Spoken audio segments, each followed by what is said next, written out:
पिलुडीसाठी गवत आणलंय.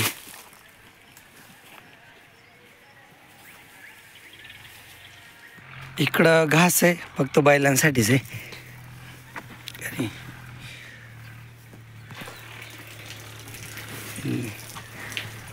हे सर हॅट थांब ना, चिमणी हॅट पलीकडे हॅट.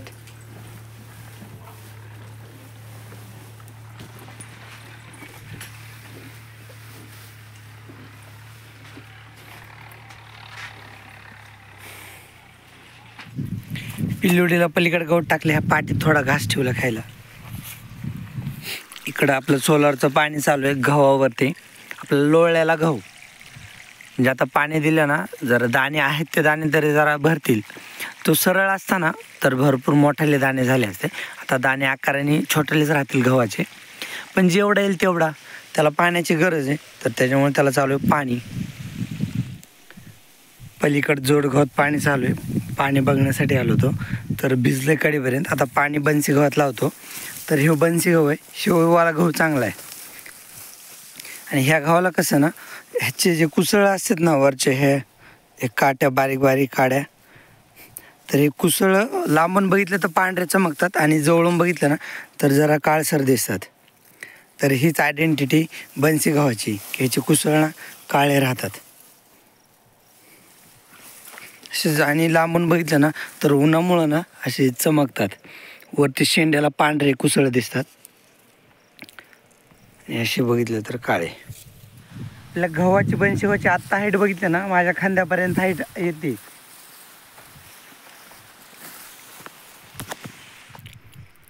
हरण्या आहे ना, हरण्याला कुठं बांधायला जागा नव्हती, म्हणून त्याला इथं हौदाजवळ बांधलंय. इथं त्याचं इथं एकदा आणि इकडे एकदा 2 टाईम बांधायचं भागलं.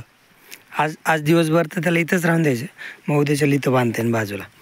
बाकीकडं आता कुठं जागाच नाही त्याला दिवसभर बांधायला.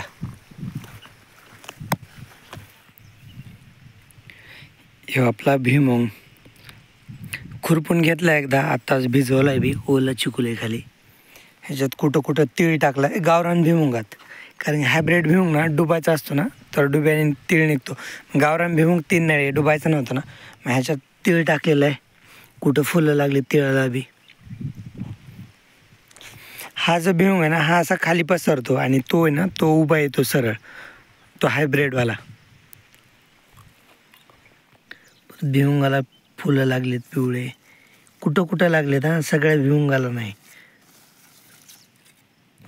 ही बटाट्यातली सोयाबीन आहे ना, ही सोयाबीन घेतो पुढे काही. ही पिल्यासाठी घेतो मी, बघितलं कुठं ते. बाकी तर सगळ्यांना खायला टाकले. पिलुडीसाठी सोयाबीन आणली. अरे सोयाबीनची झाड खा ना,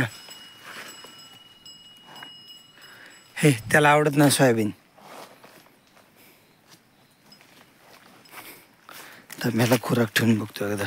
त्याच्या जवळ पाठी राहून दिली ना सांड इथं, त्याच्यामुळे त्याचं खायचं चाल ना उचलून ठेवायची. इकडे चल.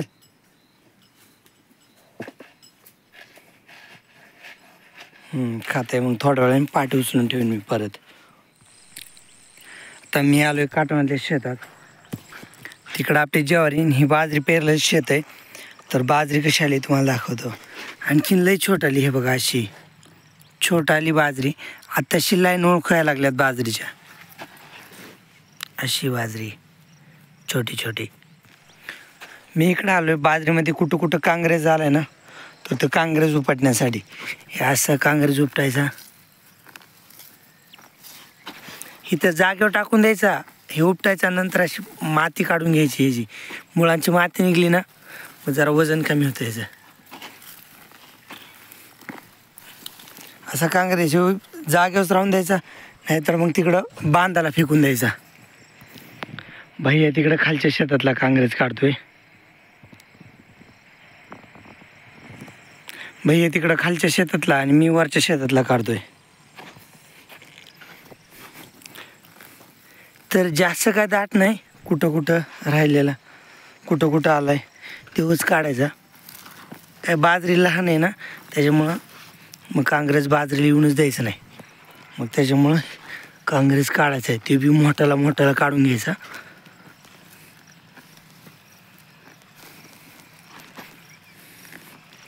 काँग्रेस लई चाला ना आपल्या शेतात राव.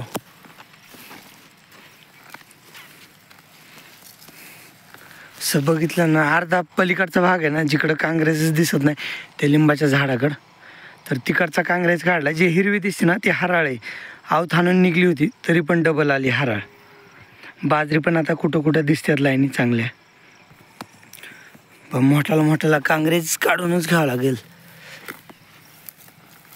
आणि काँग्रेसला बी तर किती पटकन येते रे.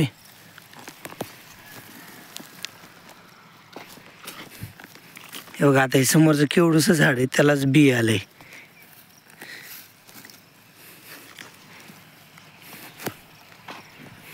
हात तर किती बेकार झालेत काँग्रेस काढून. आपल्या नेपियर घास आहे ना, तर नेपियरच्या 2 लाईनमध्ये आपण 4 फुटाचं अंतर सोडले ना तर अंतर जास्त सुटले आपल्याकडून. कारण की 2 लाईनचा नेपियर असा एकमेकाला टच होत नाही. इकडे ह्या लाईनचा कसा असा टच होते ना, असा दोन्ही लाईनचा टच व्हायला पाहिजे म्हणजे जास्त उत्पन्न निघेल. काय माहीत आणखीन ठोंबडी पण बारीक आहे. कारण की ही पहिलीच तोडणी ना, तर त्याच्यामुळे ठोंबडी पण बारीक आहे. पण मनावर तेवढा ॲव्हरेज नाही निघत. म्हणजे तिथून मी इथवर तोडत आलो तर थोडासाच नेपेर झाला तोडून, तर त्याच्यामुळे याची ठोंबडी पण मोठाली नाही झाली. गावामध्ये एवढं अंतर कोणी सोडत नाही. लोक जास्तीत जास्त 3 फुटाचं अंतर सोडतात. आपण 4 फुटाचं सोडले. पण बघू काय होते. जरी अंतर जास्त झालं असेल ना तर मग हिथला नेपेर काढून टाकायचा, म्हणजे हे रान क्लिअर करायचं आणि दुसऱ्या शेतात मग नेपेर लावायचा. जिथं आपली मका आहे ना तर तिथं नेपेर लावायचा, जरी नेपेर चांगला नाही आला तर. हे बघा ना असं लाईनमधून दोन्ही लाईनमधून असं चालतं आहे ते मोकळं. तर कितीच अंतर राहिले, जास्त अंतर राहिले आपल्याकडून.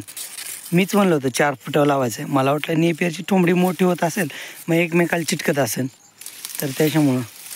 पण लोकांचंच खरं आहे, लोकांनी जवळजवळ लाईन लावल्या ना तर त्याच्यामुळे त्यांना जास्त ॲव्हरेज निघतं आहे, त्याने जास्त निघते नेपियरचं. चला आता आपले जनावर आले वाटते चरून. मी जातो जनावर बांधायला. मला आवाज येतो तसाच घंटीचा आणि त्या गळ्यातल्या लाकडाचा. जनावर आले नाही, बघतो आता घरी जाऊन आलेत का. हां आलेत. जनावर आलेत आपलेच.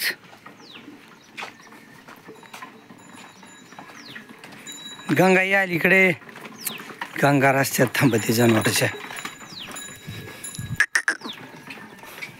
थांबिता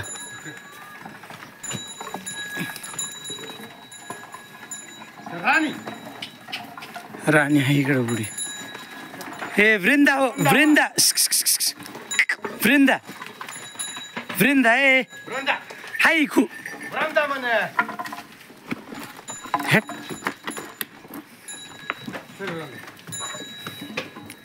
चल झाले सगळे बांधून. फक्त गंगेला बांधायचं बाहेर, तर बाकी सगळे गेले मध्ये.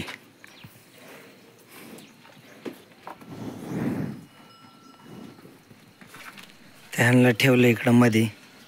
देवशेनी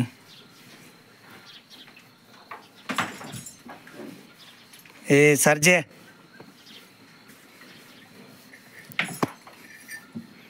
ए सरजे